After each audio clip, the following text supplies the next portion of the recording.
Metanoia ministries YouTube ചാനലിലേക്ക് അവർക്കും സ്വാഗതം. നമ്മൾ റോമർക്കെഴുതിയ ലേഖനം 2-ാം അധ്യായത്തിൻ്റെ 15-ാം വാക്യത്തിൽ വരെയാണ് വന്ന് മനസ്സാക്ഷിയുടെ കാര്യം പറഞ്ഞാണ് നമ്മൾ നിർത്തിയത്. 16-ാം വാക്യം കഴിഞ്ഞിട്ട് പിന്നെ 17 തൊട്ട് 29 വരെയുള്ള വാക്യങ്ങൾ യഹൂദൻ്റെ കുറ്റപത്രമായിട്ടാണ് കാണുന്നത്. അതുകൊണ്ട് ഇത് നമ്മൾ ഈ ചെറിയ സമയം 15 മിനിറ്റൊക്കെ ഉള്ളതുകൊണ്ട് ഇത് തീരത്തില്ല ഇത് ഒരിക്കലും. അതുകൊണ്ട് നമ്മൾ 2-3 വാക്യം വെച്ച് കവർ ചെയ്തേ പോവുള്ളൂ. യഹൂദനെക്കുറിച്ചും ഒരു ഡീറ്റെയിൽഡ് ആയിട്ടൊരു സ്റ്റഡി നമ്മൾ ഈ ദിവസങ്ങളിൽ ഈ 17-ാം വാക്യം തൊട്ട് ചെയ്യുന്നുണ്ട്. 16-ാം വാക്യത്തിൽ ദൈവം യേശുക്രിസ്തു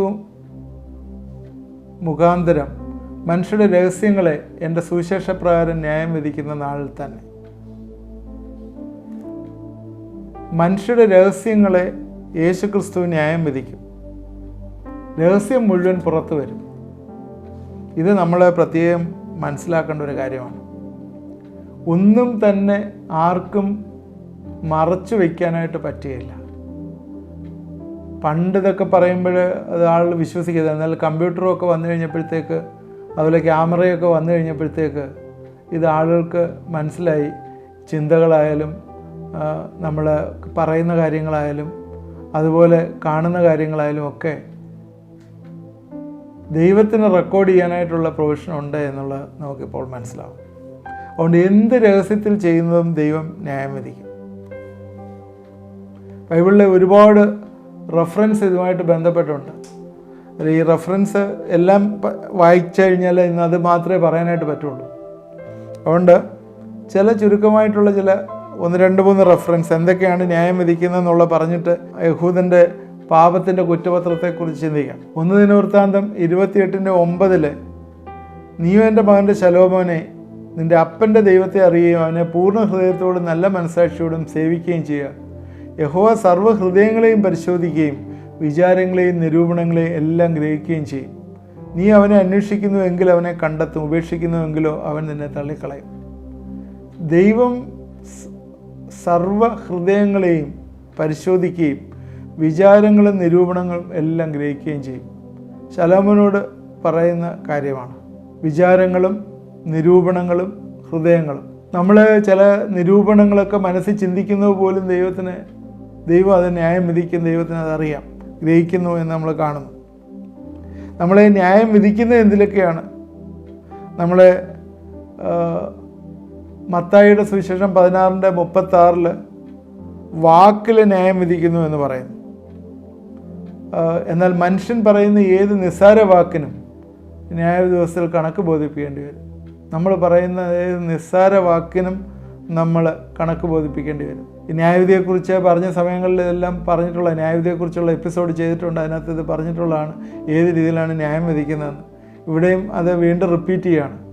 2 കൊരിന്ത്യർ 5:10 അവനവൻ ശരീരത്തിലിരിക്കുമ്പോൾ നല്ലതായാലും തീയതായാലും അതിന് തക്കവണ്ണം പ്രാപിക്കേണ്ടത് നാം എല്ലാവരും ക്രിസ്തുവിൻ്റെ ന്യായാസനത്തിന് മുമ്പാകെ വെളിപ്പെടേണ്ടതാകുന്നു. നമ്മുടെ പ്രവൃത്തികളെ ന്യായം വിധിക്കും.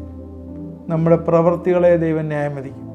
നല്ലതാണോ തീയതാണോ, അഗത്തോസ് ആൻഡ് ഫോളോസ് എന്ന് പറഞ്ഞാൽ യൂസ്ഫുൾ ആണോ യൂസ്ലെസ് ആണോ. നിങ്ങൾ ചെയ്യുന്ന പ്രവൃത്തി യൂസ്ഫുൾ ആണെങ്കിൽ മാത്രമേ അതിന് പ്രയോജനമുള്ളൂ. യൂസ്ലെസ് ആണെങ്കിൽ അത് തീയിൽ കൂടി കടന്നു പോകുമ്പോഴേ ഒരു പ്രയോജനമില്ലാതെ പോകും എന്നേ പറയുന്നു. നിങ്ങളുടെ പ്രവൃത്തികളെ ദൈവം ന്യായം വിധിക്കും. 1 കൊരിന്ത്യർ 4:5 ആലോചനകളെ ദൈവം ന്യായം വിധിക്കുമെന്ന് പറയും. ആകയാൽ കർത്താവ് വരുവോളം സമയത്തിന് മുമ്പേ ഒന്നും വിധിക്കരുത്. അവൻ ഇരുട്ടിൽ മറഞ്ഞിരിക്കുന്ന വെളിച്ചത്താക്കി ഹൃദയങ്ങളുടെ ആലോചനകളെ വെളിപ്പെടുത്തും.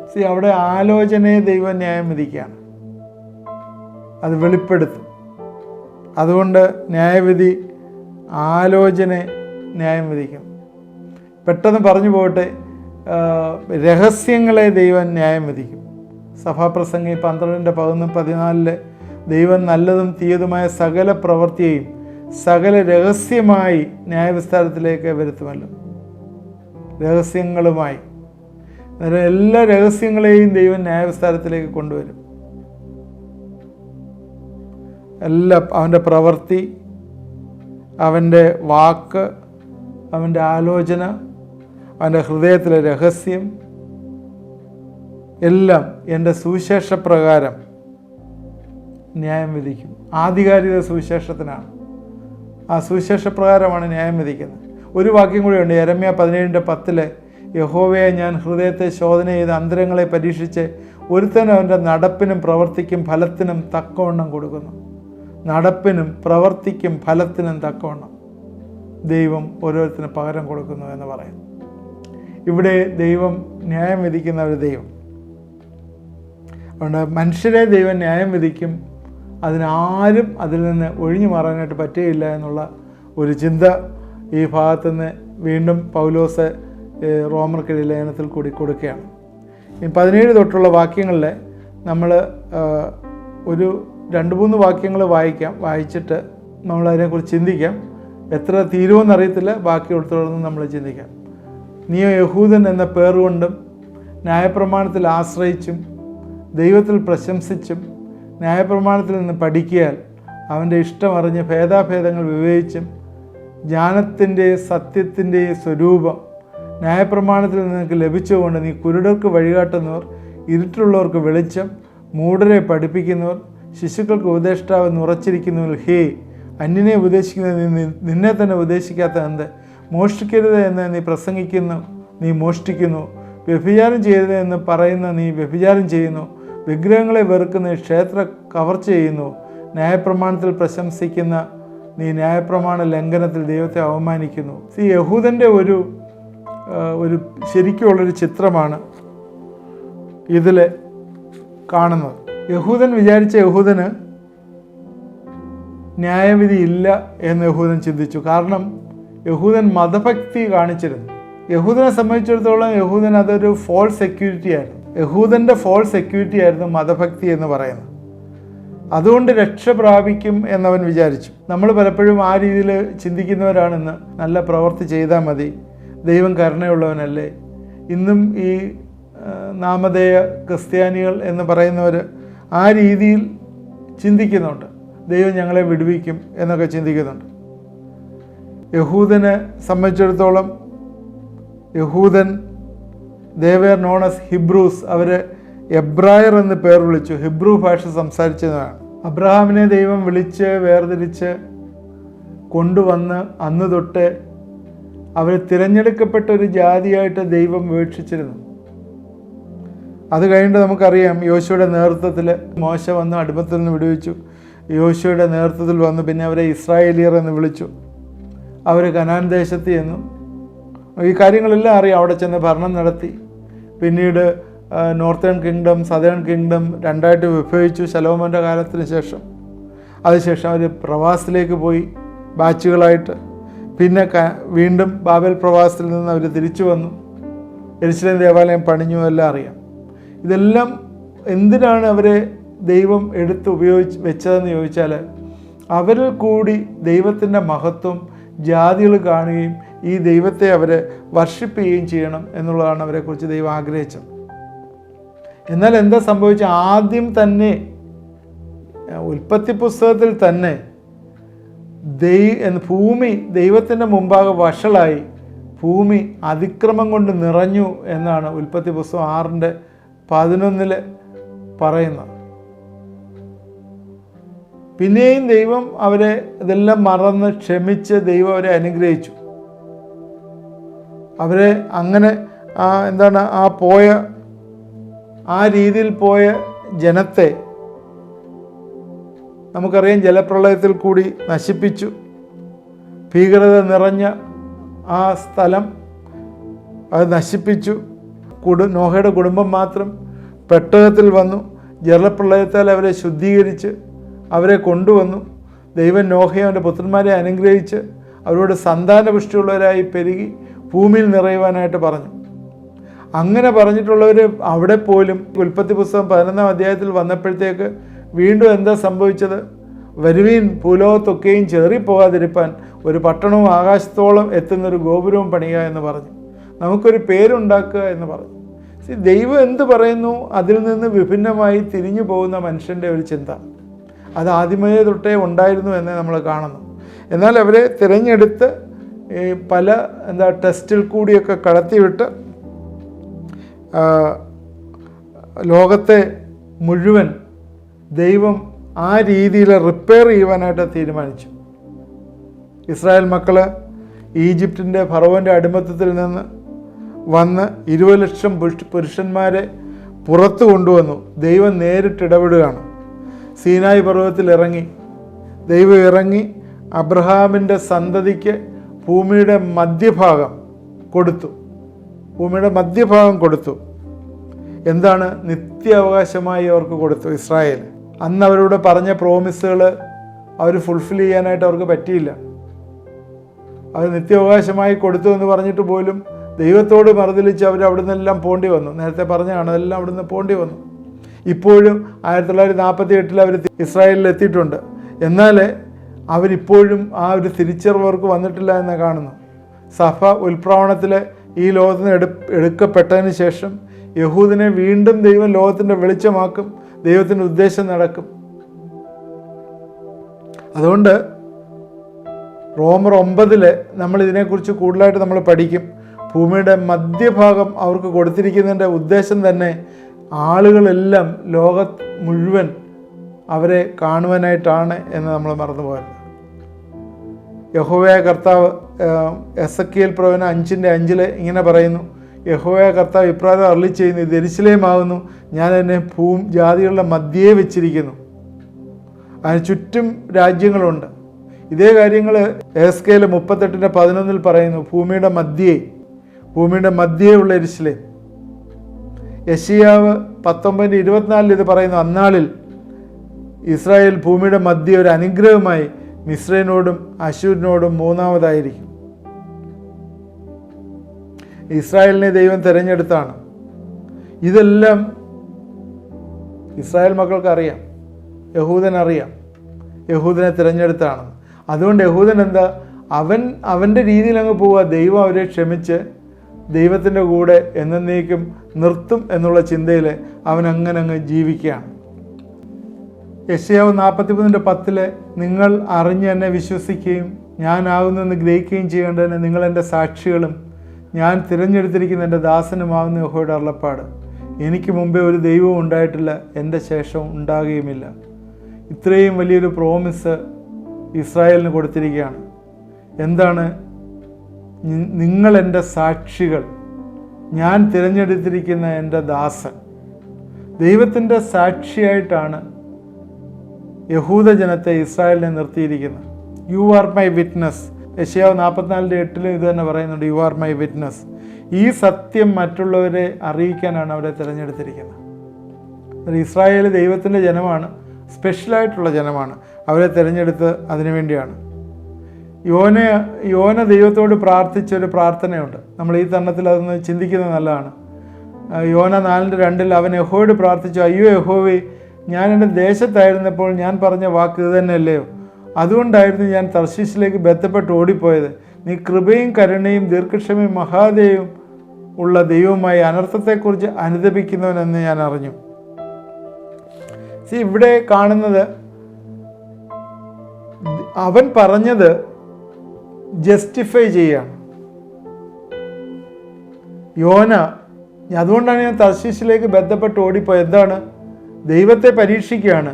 നീ കൃപയും കരുണയും ദീർഘക്ഷമയും മഹാദയമുള്ള. യോനയ്ക്കറിയാം ഇവർ അനുദപിച്ചാൽ അവൻ ആ ശിക്ഷയിൽ നിന്ന് വിടുവിക്കുമെന്നറിയാം. എന്നാൽ അവൻ്റെ ആറ്റിറ്റ്യൂഡ് എന്ന് പറയുന്നത് ദൈവം പറഞ്ഞതിന് വിപരീതമായി ചെയ്യാമെന്നുള്ളതാണ്. യഹൂദന്മാരല്ലാത്തവരോട് അവർക്ക് ദേഷ്യമായിരുന്നു. അവരെ നായ്ക്കളെന്ന് വരെ, യഹൂദന്മാരല്ലാത്തവരെ നായ്ക്കളെന്നാണ് വിളിക്കുന്നത്. അതുകൊണ്ട് യഹൂദന്മാരെ സംബന്ധിച്ചിടത്തോളം ദൈവത്തിൻ്റെ തിരഞ്ഞെടുക്കപ്പെട്ട ജാതിയായിരുന്നു. അവരെ തിരുവെഴുത്തുകളെ പ്രാപിച്ചു.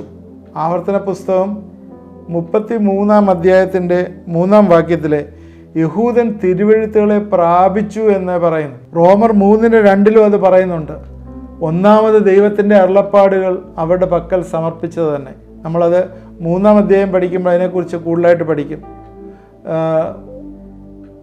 ആവർത്തന പുസ്തകം 4 5 മുതലുള്ള വാക്യങ്ങളിലെ നിങ്ങൾ കൈവശമാക്കുവാൻ ചെല്ലുന്ന ദേശങ്ങൾ നിങ്ങൾ അനുസരിച്ച് നടപ്പാനായി എൻ്റെ ദൈവമായ യഹോവ എന്നോട് കൽപ്പിച്ചതുപോലെ ഞാൻ നിങ്ങളോട് ചട്ടങ്ങളും വിധികളും ഉപദേശിച്ചിരിക്കുന്നു. അവയെ പ്രമാണിച്ച് നടപ്പീൻ. ഇത് തന്നെയല്ലോ ജാതികളുടെ ദൃഷ്ടിയിൽ നിങ്ങളുടെ ജ്ഞാനവും വിവേകവുമായിരിക്കുന്നത്. എന്ത് ക്ലിയറായിട്ട് അവർക്ക് കൊടുത്തിരിക്കുകയാണ് ചട്ടങ്ങളും വിധികളും.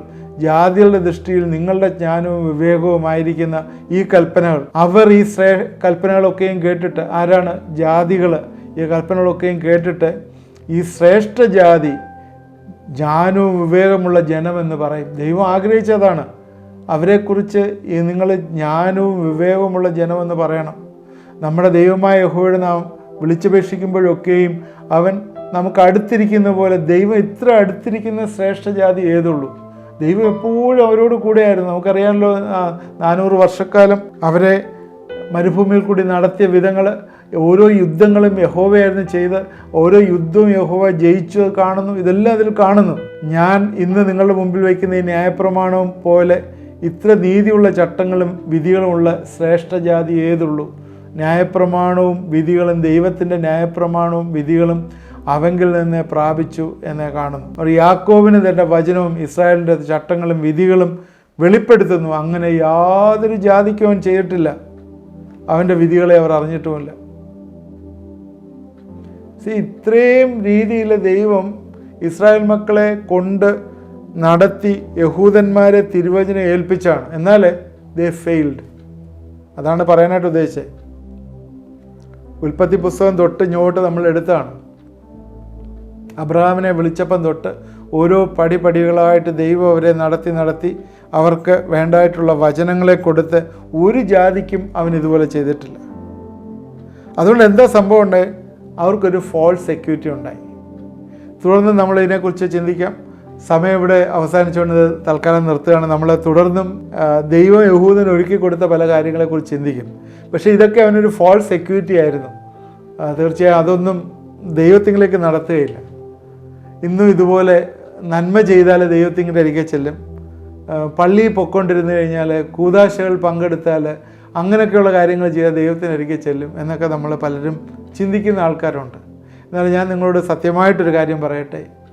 ദൈവത്തിൻ്റെ കൽപ്പനകളെ പ്രമാണിക്കുകയും അതനുസരിക്കുകയും ചെയ്തെങ്കിൽ മാത്രമേ ദൈവത്തിന് നിങ്ങളോട് ഉള്ള ഒരു റിലേഷൻഷിപ്പ് ഉള്ളൂ.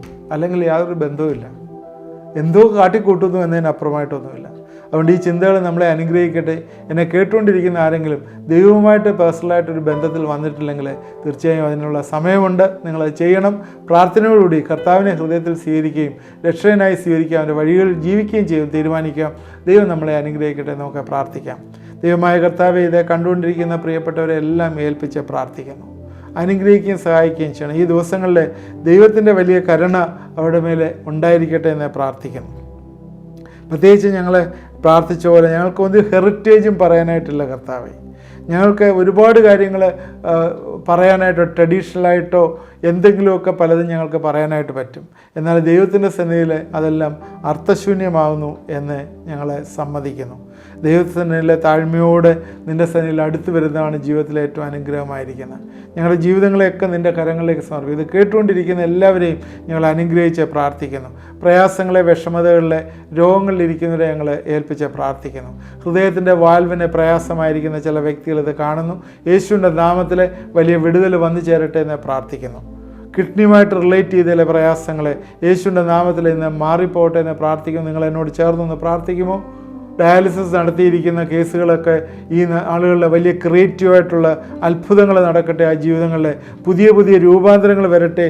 രോഗങ്ങളൊക്കെ മാറട്ടെ എന്ന് പ്രാർത്ഥിക്കുന്നു. അതുപോലെ ഇൻഡസ്ട്രിയിലെ ക്യാൻസറും ഒക്കെ ആയിട്ട് റേഡിയേഷന് എടുത്തുകൊണ്ടിരിക്കുന്ന ചില വ്യക്തികൾ യേശുവിൻ്റെ നാമത്തിൽ ഈ ദിവസങ്ങളിലെ വലിയ വിടുതൽ വന്നു ചേരട്ടെ എന്ന് പ്രാർത്ഥിക്കുന്നു. ഞങ്ങൾ ഏൽപ്പിച്ച് പ്രാർത്ഥിക്കുന്നു. ദൈവമേ, നീ അനുഗ്രഹിക്കണമേ. കർത്താവെ, ആ വേദനകളൊക്കെ കുറച്ചു കൊടുക്കണമേ. കർത്താവെ, ഒന്നും അറിയാത്ത രീതിയിലെ വലിയ വലിയ നന്മകൾ കർത്താവെ, രോഗസൗഖ്യം അവരുടെ ജീവിതത്തിൽ വന്നു ചേരട്ടെ എന്ന് പ്രാർത്ഥിക്കുന്നു. സ്തോത്രം. രാത്രിയിലെ പ്രാർത്ഥന എന്നോട് ചേർന്ന് പ്രാർത്ഥിച്ചവരെ അനുഗ്രഹിക്കുകയും സഹായിക്കുകയും ചെയ്യണം. യേശുവിൻ്റെ നാമത്തിൽ പ്രാർത്ഥിക്കുന്നു, കേൾക്കുമാറാകണമേ. ആമേൻ. ഇത് കണ്ടുകൊണ്ടിരുന്ന ദൈവം അനുഗ്രഹിക്കട്ടെ. ഇത് തുടർന്ന് വാച്ച് ചെയ്യണം. പ്രയർ റിക്വസ്റ്റുകൾ ആ വാട്സാപ്പ് നമ്പറിൽ നിങ്ങൾ അയച്ചു തരികയോ ഫോൺ വിളിച്ച പ്രയർ ലൈൻ നമ്പറിൽ വിളിച്ച് നിങ്ങൾ പറയുകയും ചെയ്താണ്. ഈ പ്രയർ റിക്വസ്റ്റുകൾ അയച്ചു തരുന്ന എല്ലാം തന്നെ ഞങ്ങളുടെ ടീമായിട്ട് ഉപവാസ പ്രാർത്ഥനയിൽ അത് വെച്ച് പ്രാർത്ഥിക്കുന്നതാണ്. ദൈവം നമ്മളെ എല്ലാവരെയും അനുഗ്രഹിക്കട്ടെ.